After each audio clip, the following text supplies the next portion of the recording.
What's going on, people, and welcome to another video.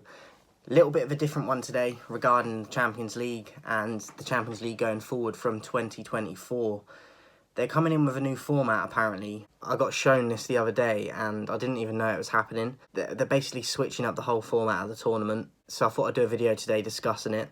And to be honest, right off the bat, I don't like what they're doing with it. They're increasing the teams, they're increasing the games, they're getting rid of... Well, let's get into it properly. I've got bullet points here, so let's go through it. So this is for 2024 to 25 season and forwards from there.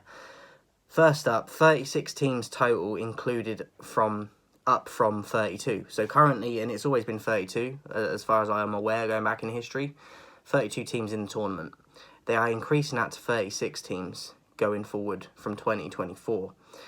Now, for me, I think 32 is plenty. I don't get why they... I know that a lot of this is to do with money, to bring them in more money, and to make the bigger clubs even bigger, and separate that gap between the bigger clubs and the ones that have a chance to maybe creep into them spots for Champions League, the likes of your West Hams this year. And so that's why they're doing it. At the end of the day, a lot of it is down to money. But 36 teams I don't think is needed. 32 is plenty for me. So that is the first point. Group stages to be replaced by one big league table, which I don't like. I like the idea of the group formats. I always have. There's going to be 36 to start with, like, for the tournament. So I'm not really sure how that's going to work. But that is a huge league. And then it's one of the other points is from 9th to 24th place will compete in two-legged playoffs to secure their path to the last 16. The thing is, we've already got, in my opinion, too much football at times. They don't space it out enough as well as they should throughout the seasons anyway.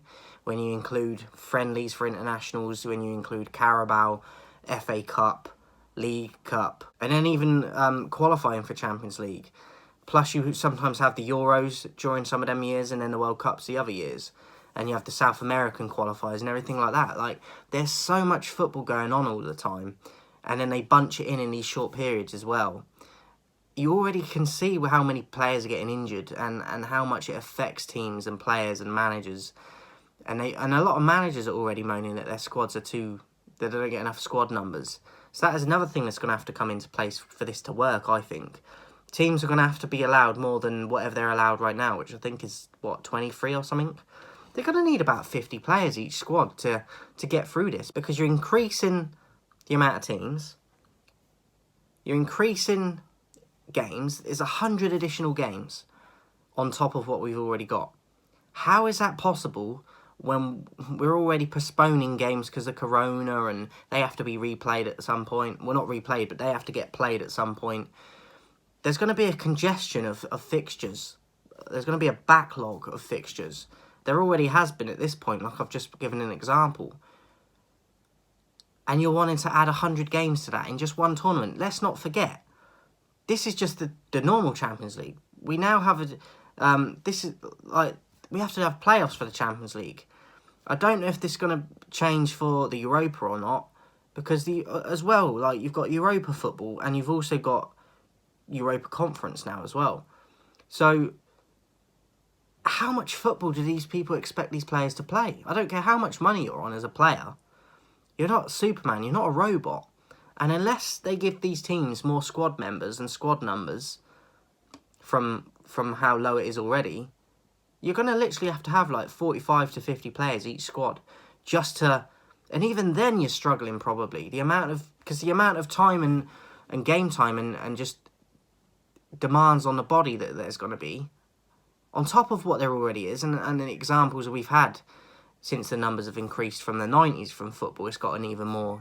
From the noughties up to now, it's even more. It just keeps increasing. And they're going to increase it even more when this comes into play. But look at all the injuries we already have now. Look at all the problems teams have, even the big teams.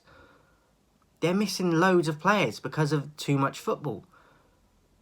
And yet they want to add 100 additional games. Each team will play 10 games in the first phase, 5 home and 5 away.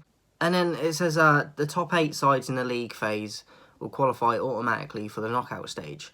My question is why have a league format, getting rid of the groups from the get-go, and have a league table to then still get to a phase where it goes to a knockout phase. What's the point in having the league table and having extra teams in there when you could just keep it how it is, and it's easier to follow and do the maths for it? Like, I just don't understand why switch it from groups to a league table, but then to still have a knockout phase where it kind of goes back to the old format. It just doesn't make a lot of sense. It seems like it's muddy in the waters. They're doing it for money, obviously, and advertising and just greed, as I said. It's sad to see. I don't know how they're going to be allowed to do this. I can't see how it's going to work because, as I said, there's going to be so many players getting injured that I think teams are going to be struggling to get the minimum number of players for game days in these tournaments, because there's going to be so many injuries. There's already so many injuries without this being brought into play. And they want to bring 100 extra games in. It's just, I can't see how it's going to work, and I'm quite shocked that...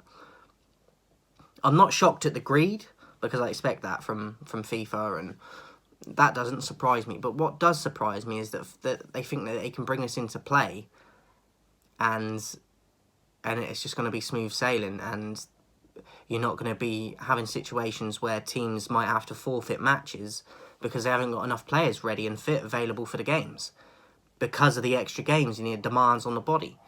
Like, they are not robots. You could give someone £1 billion a week. Does not mean that they can play 3 or 4 times a week and be at the same level that, like, you could be Messi, you could be Ronaldo. You can't be at that same level when you're having to play that many games a week. Because let's not forget, this is included in a lot of teams' domestic leagues. It's included in their week for domestic football.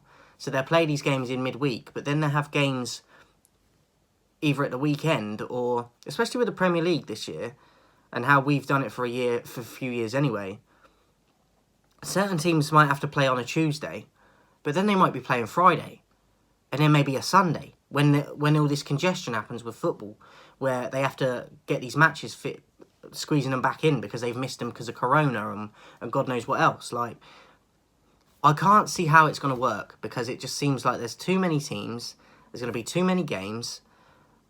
It just seems a bit all over the place. Why replace the groups with a league table to then just put it back into a knockout phase? And then you've got all this 9th to 24th will go into playoffs, and I just think there's too much going on with it. And you're increasing the teams, like, from 32 to 36. So what's not to say by 2030 it's going to be 40 teams? When will it stop? Because unless they're going to give smaller teams a chance when they increase the number of teams and bring in the likes of a West Ham or, I don't know, like a team that's doing well and punching above their weight, let's say. If they're just going to bring in, if they're going to make it, say, from 36 for what they will do, and then in a few years they put it to 40, it's no good if them extra few are just still big teams, because then it's just, that gap is even bigger than I mentioned at the beginning of the video.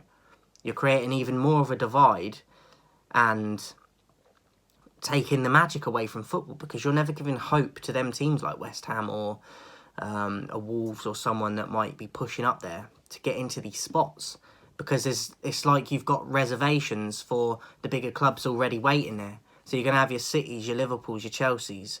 They're already going to have an automatic place in there, because they're already automatically going to finish in the top 3 most years, or at least 2 of them will. So they're all automatically guaranteed a place. And I think that they're going to do this at least with 2 teams from each of the bigger leagues. And then, look, we're going to have to wait and see how it plays out. But I just think that gap from being a team of a West Ham or a Wolves or someone that's pushing to get into that place, like Leeds done in the noughties, that's going to be taken away, because the numbers aren't going to be there. Unless they let them sort of teams in, because it just seems like they're doing it to make like the Super League was. It sounds like this is what it is. They're just giving it a different title, and tactically trying to be business savvy with it and trying to fool the fans and people to get that Super League they wanted. But they're trying to do it under a different title and under something we've already got, but changing how it's run and how it's been successful all these years. And I think it's horrible, and I think it's ruining football, and I can't believe that this is going to go ahead, because this is as bad as the Super League. I think it is the Super League, but they're titling it something else. And we thought we'd solved that and had that done. But look, the information is there to see. If you Google it up, like, you can look at it yourself. Everything I've gone through in this video is there to see. So I don't think it's nonsense. I don't think it's rumours and speculation. This is set in stone that they're planning to do this. So we've got a couple more seasons of having it how we've always had it. And then they're switching it to this. I can't see how it's going to work just on the injury side alone, unless they increase the squad numbers. But even then, even if they increase the squad numbers, because of the extra games and just outside of the domestic games and like your cup domestics as well, for me it's not going to be manageable or doable because players get injured a lot. And they already are up to this point with all the extra games that have been piled onto them. And you're just going to increase it even more. Can't see how it's going to work. Let me know your thoughts in the comments, guys. I wanted to do a video on this today. And I wanted to do it because I've had this information for about a week now. So I've been wanting to do a video on it and I'm disgusted by it. It doesn't surprise me in terms of the financial side of it because that is why they're doing it, first and foremost. But it's like I said, it's like remaking a classic film. You don't need to be touching it. You've just ruined it. Let me know your thoughts in the comments, guys. And I'll see you soon.